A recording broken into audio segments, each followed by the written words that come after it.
with Dark Bindings.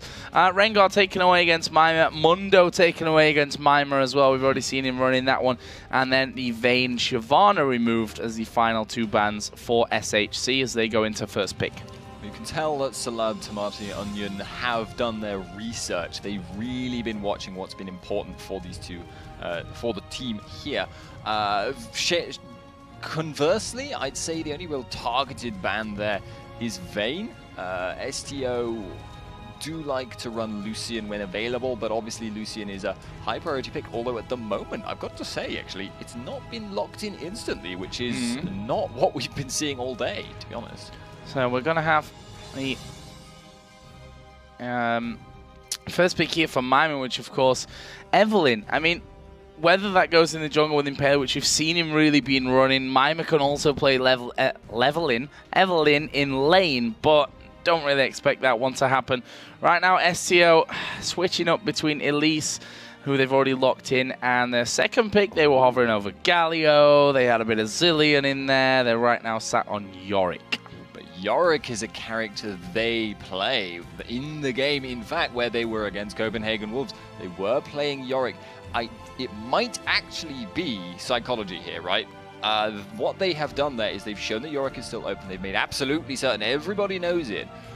And hence, Super Hot Crew now have to consider that possibility. There's no chance of them forgetting about that. STO can leave that Yorick pick till much, much later on if they want to.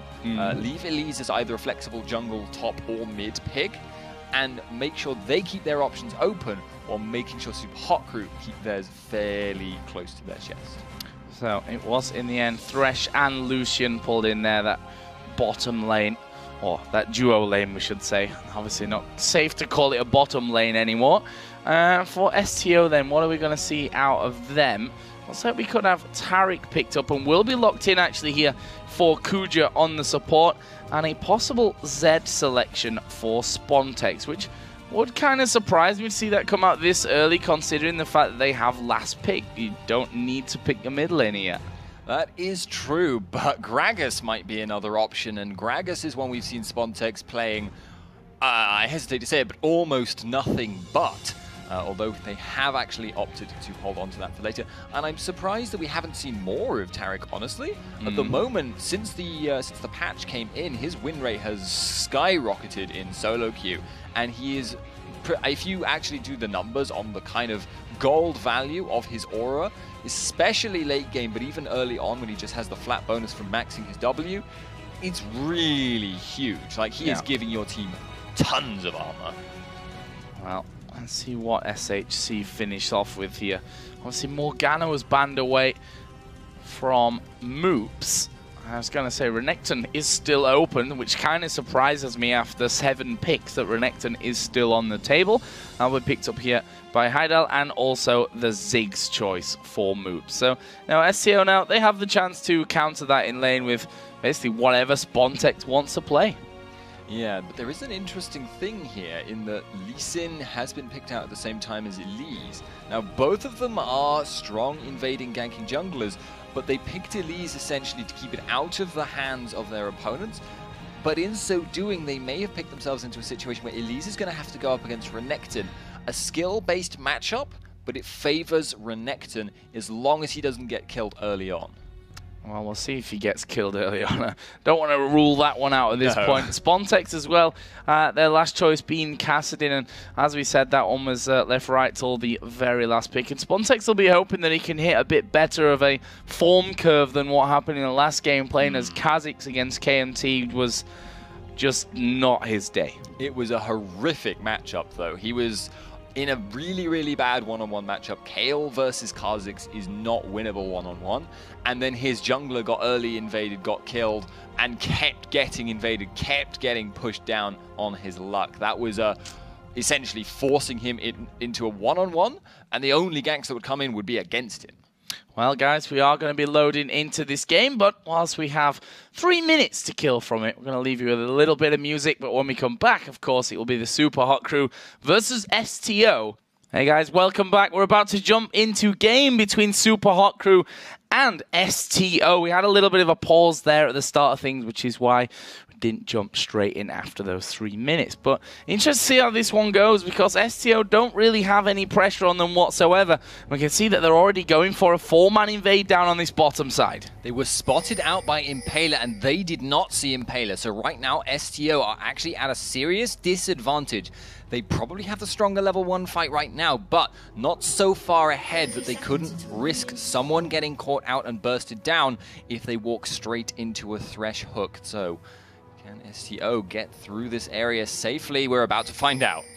Oh, this is dangerous. Airwax waiting. Is he going to throw down the Q? We are going to see them fight. There is a flay across all 5 players. They're going to go low. Impaler actually has to flash away, but first blood goes to Heidal. They're going to chase down Gob here, and the rest of the team trying to get away from the bottom side of the jungle. Impaler is going to be waiting here. He should be able to do any more pucks, and he is going to go in for Airwax, but he dies. Airwax landing the Q right onto him there. That is a kill from that one. Mima is still chasing this one off. Spontex now being attacked by 2 of them as well. Spontex doesn't have a flash here. He's gonna have to try and escape it, but he won't. Heidal picks up his second. Why was Yuki trying to recall there? I'm not sure, but I think he's got enough distance between him and the enemy team. And what a crazy start to this one. 2 for 1 in the end. I don't think Impaler really needed to die there, to be honest with you. SHC keeping on the pressure here at the blue buff. That flay, though, Mixer starting off the fight with a hell of a bang, and it's a disruption for the entire enemy team, and at this stage of the game, actually really significant damage, plus the element of surprise. They were caught well with their pants down and had to run for it as a result. I do have to agree, though, on Impaler there. I don't really know what he was thinking, because he walked up to a character who has a very high damage early game nuke, which is also an execute, and he had about 150 health, so it wasn't. Mistakes were made there by Impaler, but that is just how it goes, and it still definitely favors them overall. Crazy, crazy start, and the funny thing is it leaves Heidal on Lucian at 2 for 0 right now. That is scary stuff, as Kuja actually getting hooked in here. Flay will land, and he might be 3 for 0. Kuja forced to flash. It looked like he was napping there underneath the tower. And this is one of the weaknesses with Taric. If you can't push out relatively early on and get the level 2 a little bit faster than your opponents, you suffer seriously badly from being a melee support, being pushed back, but never being able to actually make an engage happen. Now, Impaler in the top lane going for Elise. Yeah, going to try and get him from that one. The stun comes down. I think they've got the damage here as well. Impaler, though, not able to get in range to finish that one off, but it's bottom lane, the 2v2, the damage coming in constantly from Heidal, and Kuja has to be so very, very careful. Obviously he does have a heal, but it's not really much of one, is it? No, it does add up over time, and generally nowadays Tarics tend to max that second, but there is another engage in top. Yeah, all going in there as Airwax actually coming around. Impaler gets hit with the Q there, which may have just saved Mima's life, to be honest. He was going very, very low. Impaler going to do a run through the enemy jungle here. And we'll see if he actually gets into range to have a bit of a go at Airwax, who is tanking up the big golem. Actually does finish it off there and will escape back off to the lane. But there is a hook on towards Yuki. Have they got the damage this time to finish him off? He's going to go very low from this one, and it is finished off. This time it's Mixer that gets that one. Kuja trying to put the damage back on towards Heidal, but this bottom lane, talk about a disaster. Yeah, starting off in the worst possible way by giving Lucian kills, giving him an experience advantage, and getting into the lane earlier than their opponents so they could start the push. And Mixer started with a Fortitude pot. That means he is incredibly difficult to deal with, very, very, very tanky, and does more damage. Impaler once again going for the top lane, though. Yeah, going in towards Gob, who did use his flash earlier on, of course, and this time he's not going to escape. Impaler will pick that one up, and we can see that SUPA Hot Crew are recalling on the bottom lane. 1,500 gold in there for Lucian. He's going to come back into lane with the workings of a Phage plus a Sheen already done. There's 1,100 gold in the mid lane as well for Moops on Ziggs.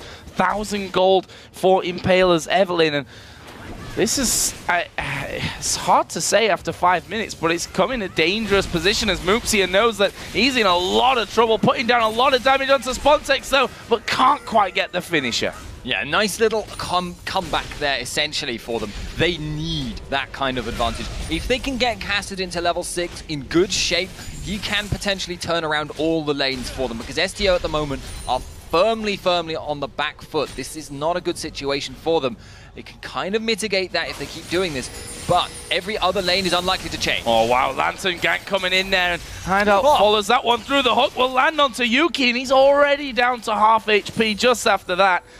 And again, they're playing with so much confidence here in this bottom lane, but now finally, Lee Sin's coming around the back. They've not spotted him coming in. Now they finally do see him. They're going to go for Mixer this time around. He's going to die from it, but Heidal will be able to walk away. He's the one side at 2-0-1, but Airwax, the man making the plays at this point for STO. And they need to make those plays, because on their own, the only lane that could potentially go their way right now is Kassadin. Top lane, Elise versus Renekton, we said, cannot afford to die early. You can see, trying to mitigate the fact that she did triple Doran's ring build, it's probably not going to be enough.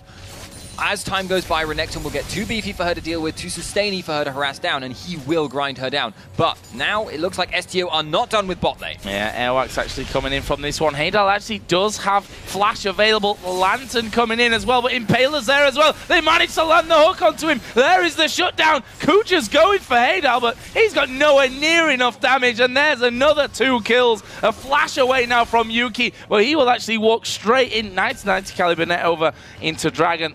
Stays alive, but nonetheless, another 2 kills for Heidal. 4-0-1 after not even 10 minutes. Top lane.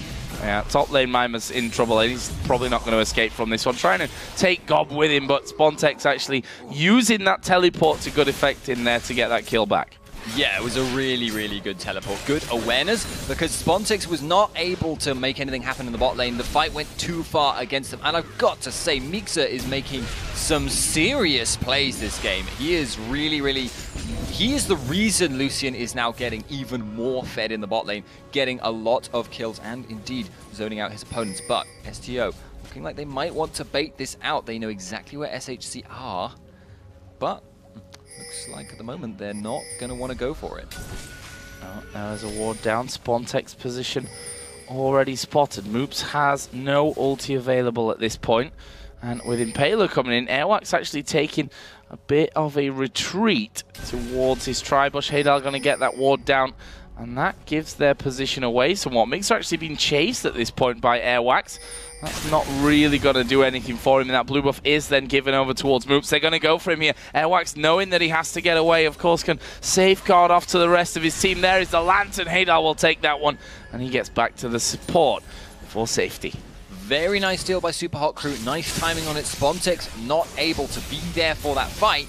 And Airwax actually made a good call. He tried to go for an opportunistic gank by going over the wall. He abandoned the blue buff very quickly, just kind of realizing it was not an option, but didn't work out for him. He is going to find Moops though. Yeah, Moops. He lands the Q, goes in onto him, but he didn't want any part of that one, did Airwax? He just dashes off to the ward afterwards. Will find himself back in safety and back in his jungle, but he has lost his own red buff. Impaler has taken that one away. And indeed, Impaler is going to find Airwax. Yeah, and we see Renekton is there as well, though. This could actually be really dangerous for Airwax. Impaler going very low. There is a flash out for him. Mimer does kill off Airwax, but can Impaler escape? No, he can't. Spontex comes around the side. There is a flash, actually, from Spontex coming in as well. And SHC not able to lock him down. He'll have a Rift Walk available here in any second, and there it is to get him back behind the tower. Really nice bait by Impaler, using the Agony's Embrace shield to make sure that Gob going in for him was going to go for that kill, but be unable to get it. Moops now could potentially find Spontex, though. A lot of damage. There's the ulti as well, but Spontex, I don't know, he's casted in at the end of the day. He's always going to be able to escape from that one as Heidal continues this unrelenting pressure down in the bottom lane. He's 4-0-1. Actually, credit to Yuki, you know, he's pretty much staying up level with him in CS even after all that. Yeah, indeed. Oh, that's a box and a flash again from Kuju, whose flash has not spent much time off cooldown. Impaler here, though, getting caught out in the enemy jungle. STO going to make him pay for that one, and it's 7-6 in kills right now. considering how bad the start was and the fact that Heydal's had 2 double kills, this is not half that bad. And Heydal here, he's surely going to go down, uses the barrier, but he's burning from the ignite. One more tick will do it. It's not there, but Spontex is headed around as well. One more auto attack will do it. There is the push in. The flayback. Mixer actually is going to die from this. Heydal, ace in the hole. Double kill for Caitlyn. This is actually really bad for SHC. Yeah, they are suddenly back on completely even gold, and that is a massive, massive turnaround from what we were seeing. Incredibly good play across the board, and I've got to say, a lot of that is just down to how strong Taric actually is right now. You saw that, in spite of how much difficulty they've been having in the lane, in spite of how many items Lucian has over Caitlyn, in spite of how weak Caitlyn is at all-ins, Taric goes man mode, goes straight in for them. Thresh pops the box, they just walk through it. Taric does not care, and they come out on top. And Airworks has just taken the red buff. So now Impaler stole his. They got the kill onto him, got it back, and now they've stole the enemy one as well. As there is the moving from Airworks. He was trying to get behind him to get the kick, and he is going to be able to kick him away. He tanked up a lot of turret hits there. Mook's still alive, but Spontex is able to finish that one off. Can he escape the rest of them though? No, he can't. Mixer with the flay finishes off the kill. Crazy game. Yeah, there's a lot of action going on across the board right now, but it's favoring STO significantly thus far. The only lane that hasn't really had much action at the moment is the top lane. Gob is slowly getting pushed back, though. He's losing on CS now, and he's already committed so much gold to those Doran's rings. Renekton will be a big, big threat, but not a huge difference opening up between them at the moment. So both teams can basically afford to leave top lane alone for now, and I think the next play from both teams, again, is probably going to be based around the Dragon. If Taric Caitlyn can push out this lane, it would give them that opportunity to maybe go for it. Well, they've already got the tower down, of course, and funnily enough, they lead in terms of tower kills at 1-0. And Kuja here just checking out the Dragon. Actually doesn't have a pink ward with him, so he's not able to put that down. But there is Impaler, finds him inside. He's going to be able to literally just walk away from that one. Impaler not really feeling it. The hook goes through, but Kuja already out of range. Yeah, and I just want to highlight 96 armor now on Taric with no armor items whatsoever. And that's pretty significant at this point. He has not yet maxed his Shatter. In fact, it's only rank 3. So it does look like they are going to hunt this down. Oh, this could be really bad for SHC again. This is 3 men closing in, and Mixer already going low. There's the ace in the hole coming out, and it's just going to be so very hard for him to escape. Kuja actually going in on towards Impaler. There is Heydal taking a lot of damage. Yuko is going to flash in there as well as the bomb from Ziggs comes through, but that's already 2 kills picked up. Impaler now going to try and desperately get away. The slow might be enough to help him out, but no, it won't. Spontex bursts him down, and that is 3-0. This is a game that started out with 2 kills for the AD carry of SHC. And they just aren't able to make anything happen from it. Oh, indeed. Killing top lane, Sorry. Mima coming out on top there, but right now, Renekton needs to be making the roaming happen. And it does look like they're going to be going for the Dragon right now. Well, yeah, they just cleaned up that bottom lane, so if there was ever a perfect time for going for a Dragon, this would certainly be it. And there it is, picked up nicely for STO. They're now 2,300 gold in the lead, and we said it before that this team pushed the Copenhagen Wolves to their limits. They're not a bad team. No, STO are not, in spite of how comparatively poorly their record is. But Super Hot Crew need this game. I mean, they don't absolutely 100% need it, but if they do not win this game, it makes the bracket even more open than it was before. It's going to be a messy, messy bracket if this does go their way. There could be possible tiebreakers in this one, which is the best word. Good old tiebreakers. But no, I mean, things right now are very close. You've still got the likes of KMT, who are a couple of games behind everyone else, to be honest, in terms of what they've already played. They're going to be going up against the Copenhagen Wolves next, so that's going to be a real interesting game to watch. But for now, this one most definitely not over. They're going to go in for Impaler. They combo everything together, and he's dead. Not going to be able to escape that one. Airwax kicked him back. Airwax will pay the price, but STO continue to chase down. Heydal has to use his barrier, but it's Yuki at the back with Caitlyn doing all the damage. Spontex comes in, though, cleans things up, and this is another kill coming down. It's Yuki that gets that one, and that is a 4 for 2. That might not be even over now, though. Mima getting a little bit too big for his boots here, possibly. Gob going to be tanking up that turret. They've got minions coming in as well. And there is the ace for STO. 5 for 2, actually, in the end, because Kuja died as well.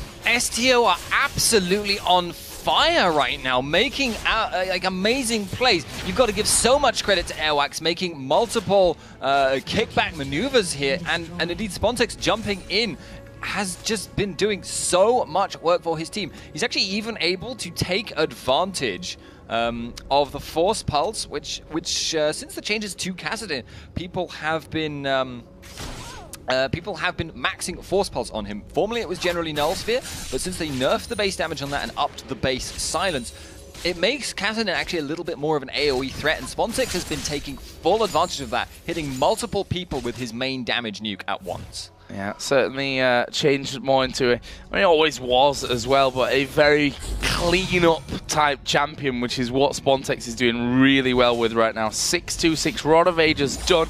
Got that needlessly large rod in there as well. If you look at the AD carries, we saw double kill early on at level 1 for First Blood as well for Lucian, plus another double kill after that. He's now got Trinity Force, but Caitlyn, Yuki on the other side, he's now 517, has the Bloodthirster already in there, got a pickaxe and a Zeal as well. And such a difficult lane to begin with, and yet in spite of that, keeping himself completely on par and now significantly ahead as a result of that. Spontex actually teleporting though. Mima's in trouble. Yeah, Spontex going to come in from this one. Mima is trying to retreat from things, but can you retreat from a slow, from a silence, from a cocoon?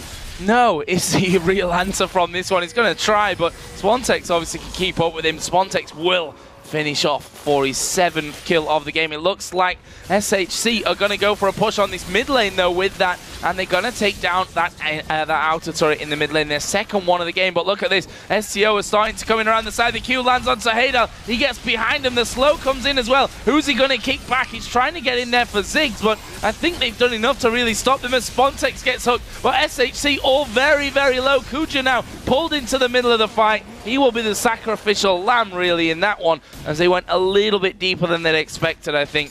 It's a 1-for-1, and the tower actually went over to SHC. They're not going to be too unhappy about that. And it was, again, a really nice hook there by Mixer that caused STO to come out worse in that engagement. Pulling in Spontex, predicting the Rift Walk, nicely done, but it was a very, very clutch situation, and they can't just rely on Mixer catching people out like that. And at the moment, the momentum is still firmly in STO's favor. And look at that, the 2 AD carries that I was talking about earlier, 1,500 gold is the difference between them at this point. And the advantage obviously over for Yuki's 130 to 102 CS, and that's the thing, they were very much focused on kills in that early game, and I said it, I remember saying it, even after that two kills came in for Heidal, that Yuki was still keeping up with CS, and he's very much focused on making sure that his farm's right and getting involved in the team fights, and he's been paid off for that right now.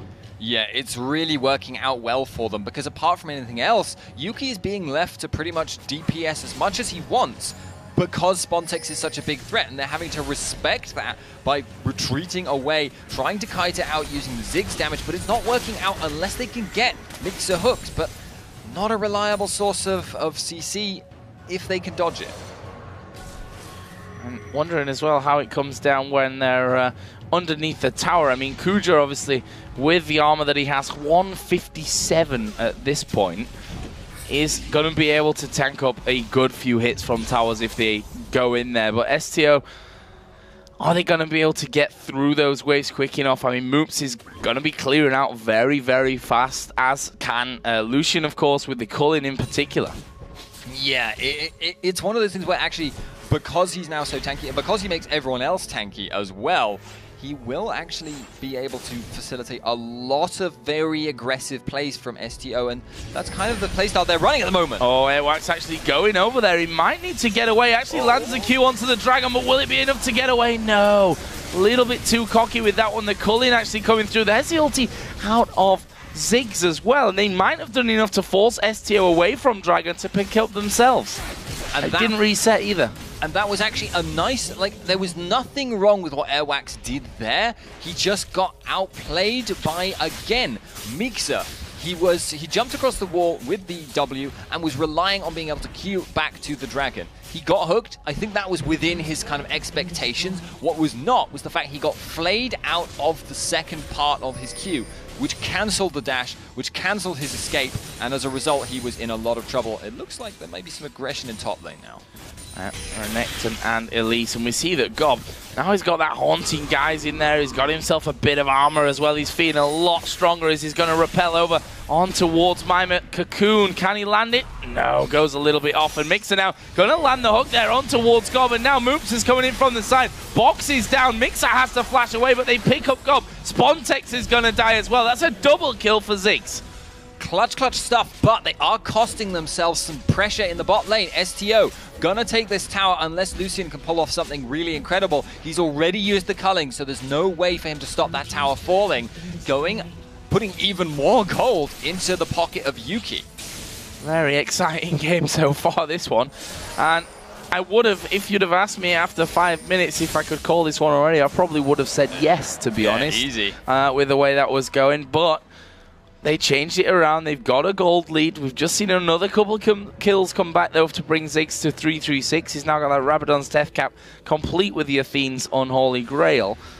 That makes me wonder how strong they're going to be further on. I have to say, Impaler not having the best game that we've seen out of him so far. Been caught out a couple of times, and this one's currently sat at 159, but his damage is ramping up as well.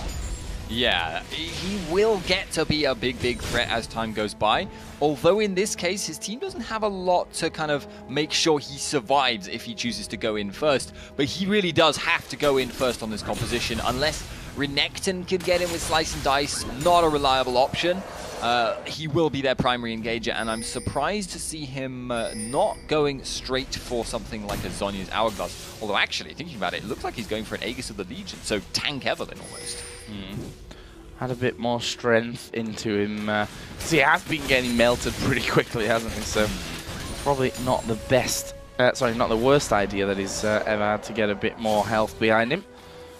All right, now the push from STO starting to gather around mid. Only inner towers remain in the mid and the top lane. There is the Lantern giving away Airwax's position. Are they going to go full head-on into a fight here? Certainly looks like they're ramping up towards that. You know, a decent Q that connects might just send Airwax flying in. He's already shown us that he's not scared of getting involved, but he does get caught out a little bit here. Will safeguard off to Spontex, and the culling will basically be wasted. Yeah, the culling being used, though, not absolutely vital to Super Hot Crew. Half of the health of Airwax being gone, that could be a little bit more important, but Tarek's heals are starting to get to be a little, you know, not massively relevant, but starting to be to the point where Airwax will get back to relevance, especially when coupled with his lifesteal as well. And we see there he's already pretty high in terms of his health. Spontex just going to push out this bottom lane as well. The wards start to spread in a line on the top side of the Super Hot Crew's jungle.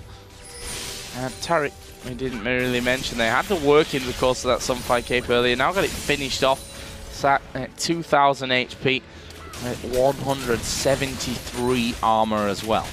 Yeah, really good item on Tarek. It gives him the health to back up his resistances. I mean, it's basically the classic Bruiser logic. It gives you the health to back up your resistances, gives him much more time to be in the fight, doing his thing, putting out moderate sustained damage now, Tarek, thanks to that new Sheen-style proc on his auto attacks with his passive, and also longer time putting out his aura effect, his ultimate, and indeed his W.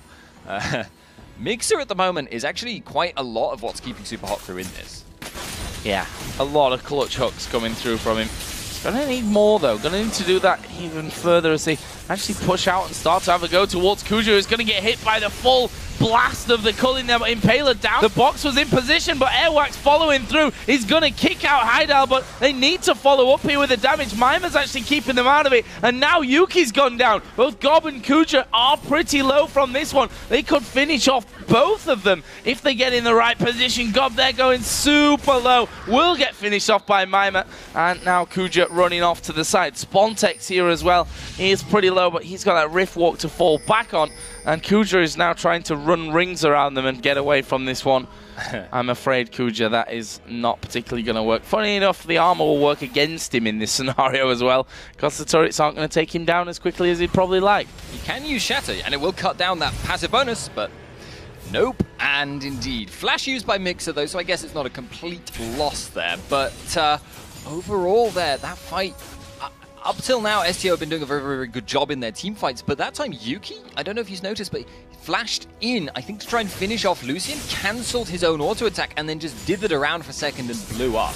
It was a very odd decision there by him, and it really, really cost him. And he's looking like he's headed up towards that Infinity Edge here as well. Got the Shiv added into the Bloodthirst, so he's had the pickaxe for a while, so I'm assuming going that way rather than the Last Whisper, because I would have thought the BF sword wouldn't be there if he was going Last Whisper first. And it is true, at the moment there's a lot of MR on his more MR on his opponent's team than armor. There is a consideration here which I had not noticed up till now. The double Aegis of the Legion. I'm fairly sure that's not a good idea these days.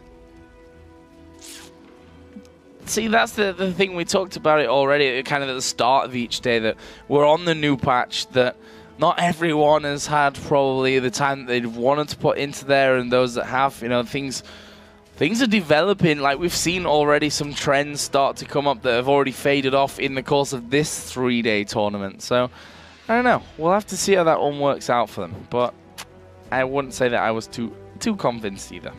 No, it seems like the kind of thing where it will still stack on the two people that have got the Aegises, but since they did nerf Aegis of the Legion a while back to be a little bit less efficient overall, and especially to be more focused on MR than armor, it was made into a more of a just to pick up one as a counter to AoE magic damage, rather than to stack two, because it's just such an incredibly stat-efficient item, which is what it used to be.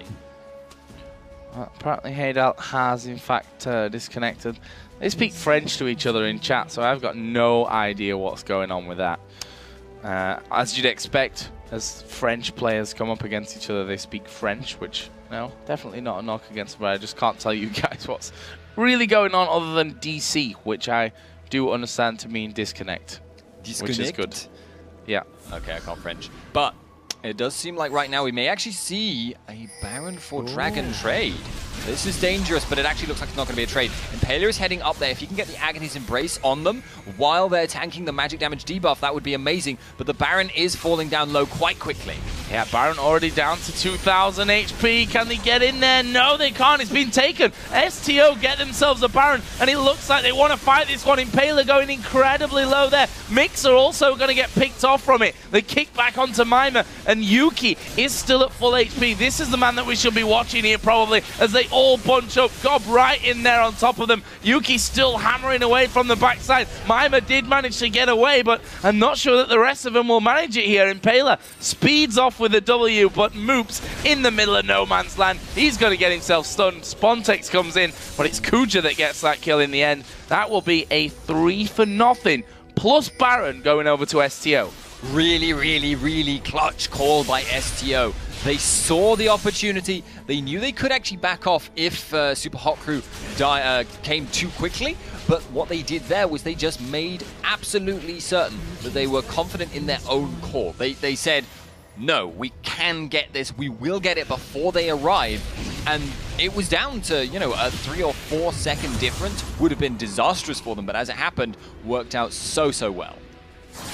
27 minutes into this one being, I think, the most energetic game that we've seen so far in terms of the total kills. I mean, we're up at 40 kills here, 27 minutes in. I'm almost 100% positive that that has not occurred in any of our other games up until now. SHC here, you know, they'd start to go down towards Dragon earlier as that Baron was started. This time they'll take it almost as more of a condolence after STO picked up Baron.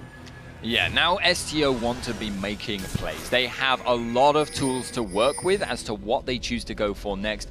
They've got Spontex, who's getting his Void Staff there. Going to be getting pretty dangerous now for anyone to fight up against. And very, very difficult to pin down as well, thanks to being Kassadin.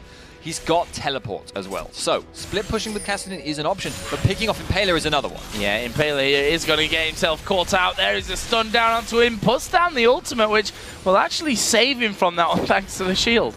Very nicely done there, actually. I thought for certain he was dead in that situation. And one of the things you'll actually quite often see with Evelynn is there's a slight delay from using the ultimate and having the damage resolve to getting that shield actually appearing on you. After it's like maybe half a second between them.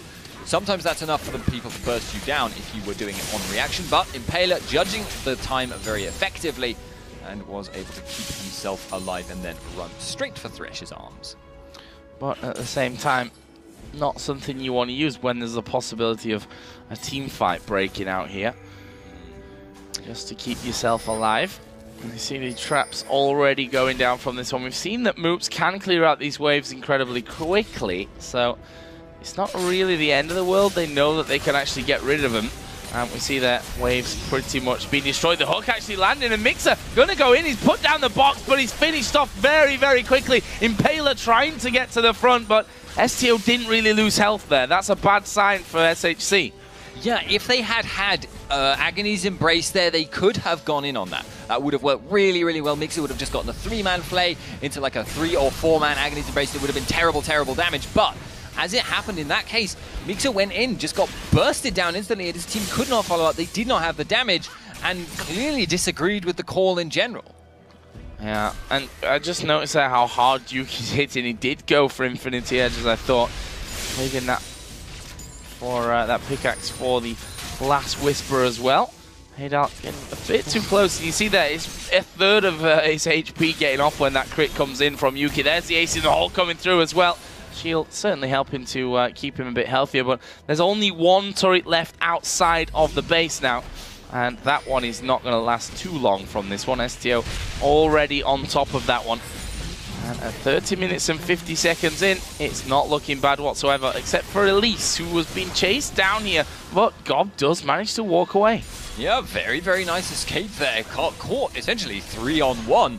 But thanks to good usage of Repel to delay, make sure that they couldn't keep chasing for fear of being chased down by their own, the opposing team. Just guts himself out, no worries. Picks up a Rylai's Crystal Scepter, making himself that little bit more tanky, and indeed also able to slow people down outside of his ultimate, which is quite important when you're trying to go for sieges. It just means a little bit more difficult, because if you stun someone, you get the Neurotoxin down on them, you get quite a lot of burst. With the slow, means your team have a little bit more time to follow up. Such a tense game, this one as well. STO, we're going to say, having that edge after that last Baron. I mean, the gold is actually really not a lot at this point in the game. 2,500 gold between them.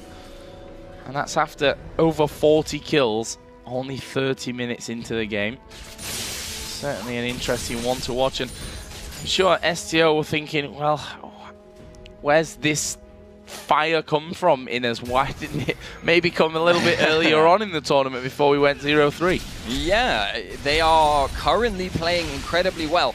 But if we remember the way things went against Copenhagen Wolves, it was not in the early game where STO had any problems. Indeed, early and mid-game, their team fights, their roaming, all exceptionally good, and they pushed them back on those merits. However, their late game was where they started to fall down. They were not able to control the map as effectively as they would have liked, and they couldn't get the objectives down either. 1 minute until Baron, with most of that being cleared out now. It does seem like they intend to take another one, but they haven't really made much progress on map control. Just that one inner tower up top. Yes, that Baron, very much opportunistic, I think, once they'd realized that the enemy team was headed down towards Dragon. But now, with the second one rocking up in less than a minute, That's where it could get really interesting. As Spontex just bringing in Mimer there. Now, I want to say something now, just because I haven't been able to say it for a while. Super Hot Crew do not have a particularly fast Baron clear this game. Ziggs, not a great contributor. Lucian is, but he's an AD carry. All AD carries are kind of assumed. Wow, Heidel going to less than half HP. Boxes down in the middle from Mixer. There is the culling coming over. Ziggs will join in the party as well, and Spontex is ticking away. He will be finished off in the end by Mixer, as Yuki now on towards Moops, who gets one last-ditch kill. But Yuki going aggressive from this one. He has a barrier. He's already used a flash. One more hit. Should be able to do it if he's lucky. No, it's going to take two. Oh, the Peacemaker misses, and Yuki not able to mop up as he would have liked to. Oh, that is a Baron start either way. The danger here is that both three of them are rushing out of the base to try and stop this happening. Yeah, they may take a little bit too long to do it. Yuki is doing tons and tons of damage, so they should be able to take this down relatively quickly. They will get it, I think, but they might well get engaged upon, and that could be terrible. Oh, I'm not sure about it. Mimer coming in, he gets kicked away. Baron, that's at 3,000 HP right now. They want these kills. Gob, he's going to fall very low. Now they go towards Yuki, but look at the damage back that Yuki's putting in there. He's going in for Heidel, but the stun will finish off that, and he gets shut down by Heidel. And now SHC, they have their chance at Baron. And look, it didn't reset either. That is oh, it did, but not completely. And this is going to be Baron going down. Kuja's going to have to flash dazzle it. And that is a hard steal to make. In the end, can't do it. Surprise, surprise. SHC get the second Baron. They're now in the lead in gold by 300. And there is a lot of gold that is sitting and waiting for SHC to take it. A lot of towers still on the board for them that would be, in relative terms, very easy to take. That, if they are able to make this work for them and get several of those towers, they will generate a lot of gold. And from that point onwards, it could be smooth sailing for them. However, they aren't going to have an easy time of it, because STO have been doing a very good job of picking off anyone who gets isolated at all using Spontex. Now they're not going to have to be concerned about towers, and they're on the defensive. That gives them a lot of tools with which to catch people out, where before they were kind of just keeping them in their base, which was bad for SHC in terms of losing objectives over time, but good in that they were just, they weren't getting picked off at all. It's pretty much impossible to catch someone out inside their own base. Now SHC get themselves a dragon as well. That brings them up now to almost 1,000 gold in the lead, and they get their wards down in the enemy jungle as well. Generally, everything working out nicely for them at this point. If we look down some of the items, that Quicksilver Sash was picked up earlier for Heidel. He's now back on his path towards damage, as he has that working of the Bloodthirster coming in to add to that Trinity Force, and a Last Whisper on his side. Look at Taric though. Randuin's Omen, Sunfire Cape. Kuja's got a lot of armor in the tournament. He's kind of racking up towards the Mima Mundo armor that we saw yesterday or the day before. I can't exactly remember. That was, I think, 330 something that he got up to in that one. Kuja's not that far behind. No, and he needs one or two more armor items and he'll be up there. And he probably has more potential to get the armor in total, because obviously Mundo had a Warmogs in his build, which isn't an armor item, and therefore there is a good odds on that front. That being said, Taric, although he will actually contribute quite a lot to his team's damage, especially Yuki's, because his armor shred will get ridiculous as his armor increases, he's not a major damage threat at the moment. He's mainly an aura bot, unlike what Mundo was doing, where he was an impossible split pusher. So, blue buff is up, and SHC want it. And probably more to the point, they don't want Spontex to have it. And that will, in fact, go over onto Moops. So, that's a nice pick up on that front. There's a hook coming in. Airwax has a Banshee's Veil, which, well, funnily enough, I should mention that, gets popped straight away. And STO now could be on the back foot for a little while. Yeah, they may look to try and get an opportunistic engage if they can get, for instance, a Lee Sin behind. Because you have to remember, if you're close to a tower, it makes it awkward to fight Super Hot Crew's position. Airwax is angling for this. I don't think they're afraid of the Baron. Yuki does so much damage. Banshee's Veil actually coming up there, but that'll be popped straight away. Tower goes down. SHC just back straight off from it. Heidel actually going to tank up that. As I thought Mima was going to jump in front of him there to, the big tanky Renekton maybe help out his AD carry, but it doesn't really matter. He's got a Vamp Scepter in there anyway. He's Baron buff on there, regenning up fast enough, but that's a nice pickup. Still inner turrets on the top and bottom lanes right now, though, for SHC to take down. As you said, there's a lot of gold sitting around just waiting to be picked out. Spontex, though, he's picking up gold for free. He just teleported down there for the minions, and he's going to take that tower free. Yeah, and they're not going to catch him because Kassadin. Yep, just can't deal with that when it comes down to it. Maybe if they'd been able to get there a little bit quicker, maybe if they had noticed a little bit quicker and used Zig's ultimate, they could have, but I don't think that would have helped. Oh, Airwax here having to safeguard away, but Agony's Embrace does come down, and Airwax here might be in trouble. The Culling coming across the side. There is a flash from Mixer, he puts a box down, but actually got cocooned there. That was great reactions from STO. Yeah, they managed to disengage very, very cleanly there, and clearly an attempt to pin them down, but it just doesn't work if you have to deal with Lee Sin, if you have to deal with Kassadin. They're just too slippery as individuals go, and those were the guys they were trying to pin down. So that's made this game even more interesting than it was, because now STO have a very, very strong AD carry. They potentially have a very, very strong team fight, but the last couple of times we've seen them hasn't been working out for them so well. But now they also have this split pushing option for them, but that they have to be very careful about Evelynn if they choose to employ that. There are so many possible options, and vision control now is going to be just paramount. There is nothing more important than that right now for these teams. Yeah, especially with 2 minutes for both Baron and Dragon coming up there. We can see the glowing rings of those Banshee's Veils for both Yuki and Airwax. Bit of defensive stats coming out for Yuki. Basically wanting to avoid hooks at this stage. Yeah, hooks, and it stops Evelynn from getting an easy engage. But she may go for it anyway. Yeah, I was going to say, once that Banshee's Veil is down, that was a great kick coming out of Airwax. Knocks them all back into each other. Stops the chase happening. There's a recall coming in from Elise, from Gob on the top side. They know they need to defend this inhib tower. They are going to push this in now. Super Hot Crew have got superior poke, and unless Airwax can get another good kickback, another good engage, it may just be that they end up getting bled and lose their tower. But Airwax has shown he's very, very good at engaging, and anyone that puts a foot even a small amount wrong could get Elise stunned into Tarek stun. Oh, Heidel here. Going low, stun comes in there as the ace in the holder actually lands onto Mima. They're going for Kuja. The tank is down. That's bad news for STO now. Are they going to keep going through? Impaler takes a lot of damage, actually gets out through the lantern. And that will be a 2 for 0 for now. Have SHC got enough here? They decided to tank it up. They're very, very tanky, the two guys that are doing it. Well, actually, Impaler... Yeah, Impaler's decently tanky, actually. No, Aegis of the Legion. There you go. But between the two of them there, that engage was just a bit messy. Spontex could have just allowed that to be poked, but it looks like this isn't done. Box actually being thrown down here by Mixer, and there we see Airwax going into the back of him. He will get in for the kill, and that's 2 going down. Make that 3, and now they're going to try and run away, but it's not easy. This is a big chasing team coming in. There was the cleanse to get out the slow, but the Q has landed. He's not going to be able to cleanse again. And Airwax, it's just a case of landing his skills at this point and stopping Heidel regenning up too much onto him. He's misses Q again. You can't afford to waste time like this right now. Think about the situation if it was an ace. They've got their AD carry alive. They've got 30 seconds at least until anyone comes back up. There are multiple inhibitors open. Hell, the Nexus might have been a viable option if they'd been able to clean that up a little bit quicker. As it is, probably not going to be more than an inhibitor tower or an inhibitor to go for here.